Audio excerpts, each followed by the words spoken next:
Are you or your staff struggling with setting appointments? Well, with thousands of appointments that we've set, I've compiled a list of the most popular objections that we've heard and have come up with appointment setting objection handling scripts that are going to help you set more appointments. Hey, it's Tom Jacobs. Thank you so much for stopping by the channel. I certainly appreciate it. I love putting these videos out so I can help you build your business. If you could do me a favor and hit that little subscribe button, that way you get notified every time that new content comes out. And I'm here to help you build your business. When you're in the business of helping prospects solve their problems, not always do they believe their problem is big enough for you to solve it. And certainly they may not think that it's big enough for them to hand money over to you for you to be able to solve their problem.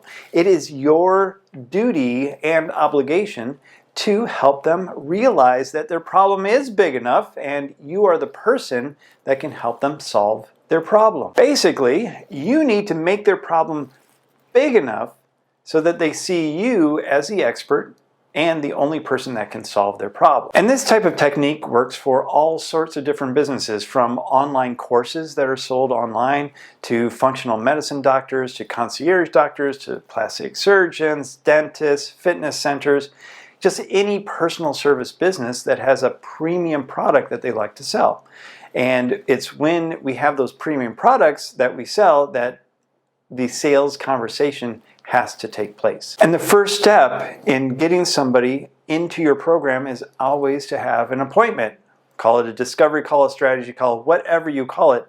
That is the first step, and that's your sales conversation. Now, I've talked about in other videos how to get more people booked for those appointments. Today, we're talking about how to make sure that we are handling objections that people come up with, so that they actually do book those appointments. And that's always the first hurdle, getting them on the phone so that they will book the appointment with you. And then once you have them on the phone, now it's a matter of convincing them to spend an hour with you, whether that's on the phone, on Zoom, or in person, where they have to drive into your office, to spend that hour with you to determine if you're a good fit for them and if they're a good fit for your program. Now, I'm going to lay out the 7 most popular objections that my call agents at my call center and my appointment setters have heard over the years, and the ones that I've heard as well.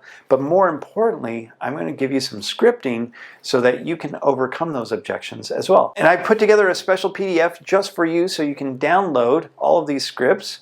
And when those objections come up, now you have a handy guide. So just, I put a link down below. You can click on that and grab that free guide with all those scripts that we're going to be going over right now. You may want to give this video to your staff as well to watch so that they can hear it directly from me and not just read it in the PDF, but see how the nuances of the voice correspond with the objection handling. So let's get right into it. The first one is, and we hear this quite a bit, and there's a couple reasons we hear this particular objection. I don't remember making the appointment. So, and this may be a surprise because you clearly have their information in front of you, their name, their phone number, and email address. You didn't just pull it out of the air somewhere. They actually did fill out a form, but they don't remember filling out a form. And there's a couple reasons for this. One, they may have done it overnight, and then you're not getting to that lead until maybe midday the next day, which most people, their attention span is like a gnat. So getting them to remember what they ate for breakfast that day is a major chore in and of itself. So a lot of times when you hear people say, well, I don't remember filling out that application. I don't know what you're talking about. What are you talking about? Why are you calling me? You need to come up with a good memory jogger. So something about the ad, and you want to jog their memory.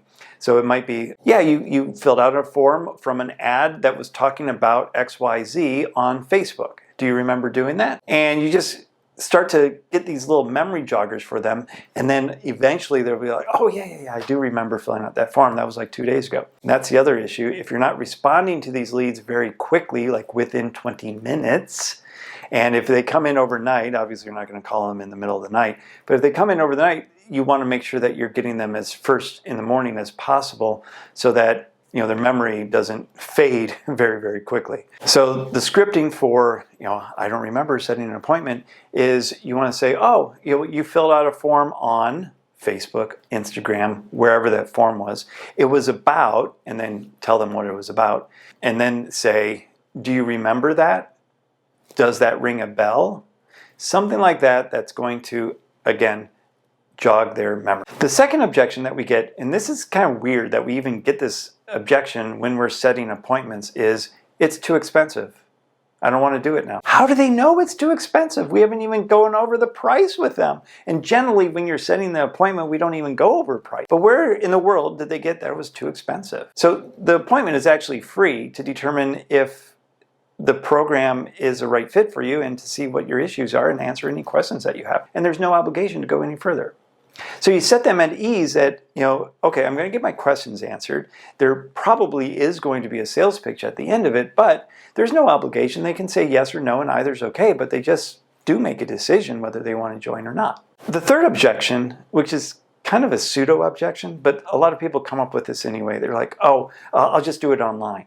Well, they're not going to do it online. They would have done it online anyway before. So why now that they're getting a phone call that they're going to actually do it online? So I never trust that somebody's going to actually do something that they say they are, especially on a phone call setting up an appointment. And so some of the scripting behind that will be, oh, well, I have you on the phone. Why don't we just go ahead and set that now? It'll just take a couple minutes. Or I can set that right now. Oh, you don't need to go back online. Let's just go ahead and set it now. Do you prefer mornings or afternoons? And you want to just go right into it, assume the appointment setting. Do you prefer mornings or afternoons? Give them two choices. Great.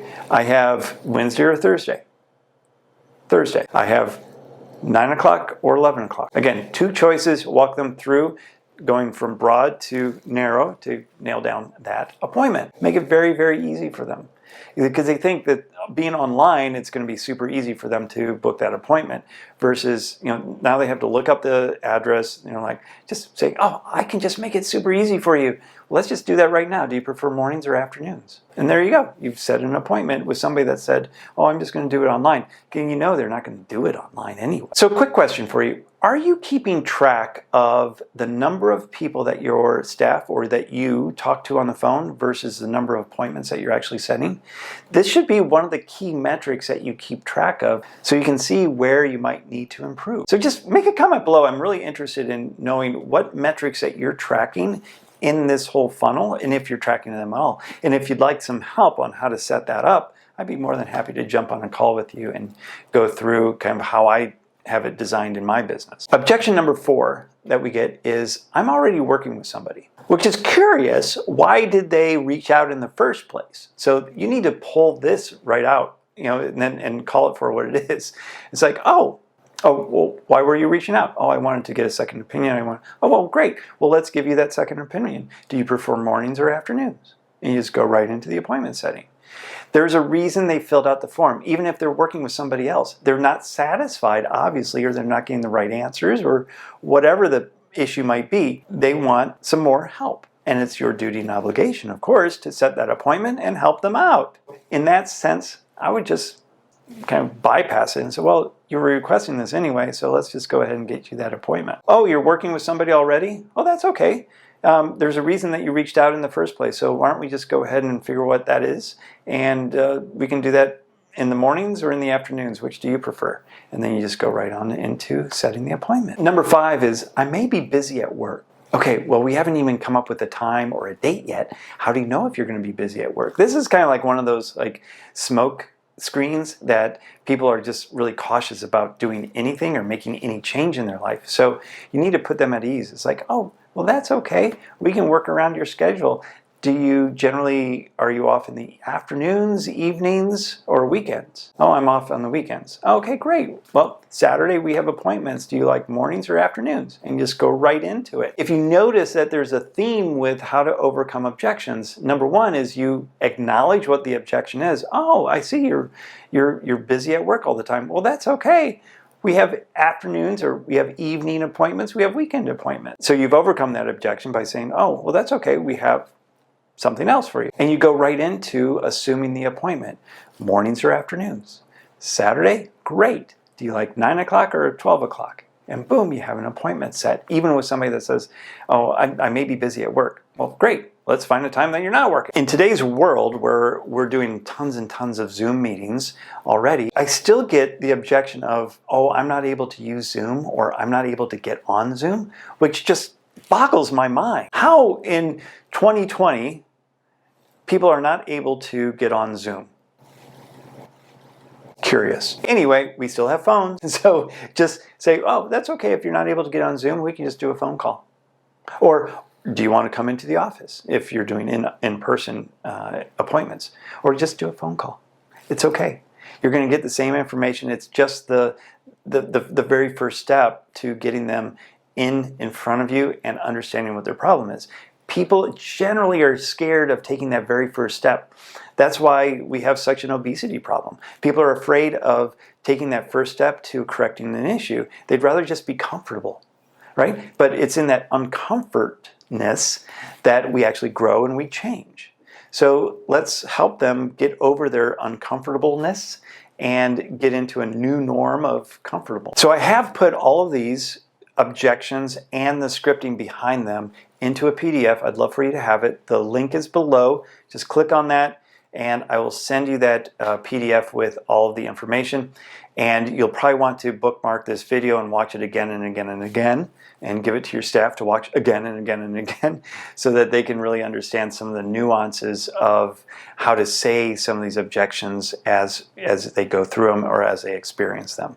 And it's always best to practice these objections, because you're not going to get them all the time, but when you do get them, and it just needs to flow off your tongue so it doesn't sound like you're stammering for what to say or that you've been thrown off by this objection. When you've practiced it enough times, then you go like, boom, got it, on, and then schedule the appointment. The last one, number 7, is my very, very favorite one, and the way to handle it is probably going to be a little counterintuitive. This is the objection that we actually get quite frequently, which is kind of crazy. Oh, I'm only able to do it at 5 o'clock on Friday. And it could be, any specific date and time, but they get very specific about the time. And the reason that a lot of people do that is to kind of throw you off, and that, well, they're never going to have an appointment at that date and time. So what I suggest is that you just do a little takeaway. So you actually say, oh, you're super busy? Well, if you're really busy, too busy to have a 15-minute conversation with us, then you're probably not going to be available to do the full program, and we're probably not going to be able to help you out. So what I suggest is, when you're not so busy and you're ready to fully commit to your health and fitness or whatever the problem is that you're solving, then why don't we then reconnect at that time? Because obviously there's a lot of work involved in our program, and if you're too busy to do the work, then you're not going to get the results anyway. Sound fair? And when you take something away from people, what do they want? They want what you've just taken away from them. And many times people are like, oh, well, maybe I could do it on Thursday. And then all of a sudden their schedule opens up. And they're like, oh, Thursday, mornings or afternoons. And then you go right into setting the appointment. I hope this was super helpful for you, and I hope you download that PDF with all those scripts in there and the objection handling. Love to hear what your comments are, so just post those below, like the video, all that good stuff, subscribe to the channel. I've put together some other videos for you, so you can actually see them right here. Those videos will help you get better at your business. So until next time, you have a great day.